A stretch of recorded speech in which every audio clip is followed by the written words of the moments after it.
Hi guys, మాకు ఇంటి పక్కన ఒక్క అడుగు స్థలంలోనే మాకు చుట్టుపక్కల ఎల్ షేప్లో ఒక్కొక్క అడుగు స్థలం ఉంది. ఆ ఒక్కొక్క అడుగు స్థలంలోనే మేము ఎలాంటి మొక్కలు వేసుకున్నాం మీరు చూడండి. ఆల్మోస్ట్ మేము కూరగాయలన్నీ ఇంట్లోనే పండించుకుంటాం. మందులేని తిండి అనమాట, హెల్తీ ఫుడ్ అనమాట.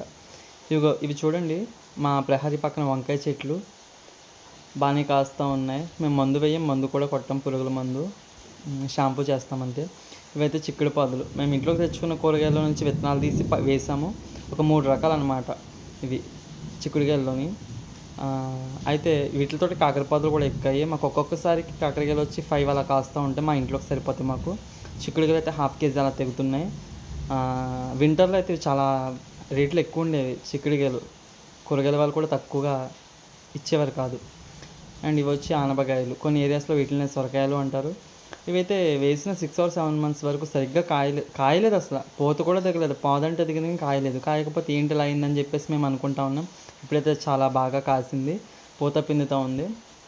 అండ్ ఇది కూడా వింటర్లో తీసిన వీడియో, కాకపోతే ఇప్పుడు అప్లోడ్ చేస్తూ ఉన్నాను. ఇవైతే వింటర్లో వచ్చి కార్తీక మాసంలో ఎలా ఉండేవంటే రేటు, ఒక్క కాయ వచ్చి 50 రూపీస్ అలా ఉండేది. కూరగాయల వాళ్ళు ఇంటికి తెచ్చిస్తే 55-60 అలా అమ్ముకునేవారు. అయితే ఆ టైంలో మాకు వచ్చి ఇది ఒక్క పాదు 200+ కాయలు కాసింది, లాభమే. అయితే ఇది ఎలాంటి ఎరువులు, ఎలాంటి మందులు కొట్టలేని ఫుడ్ అనమాట. చాలా హెల్దీ, ఎలాంటి అనారోగ్యానికి గురవ్వం ఇలాంటి ఫుడ్ తింటే.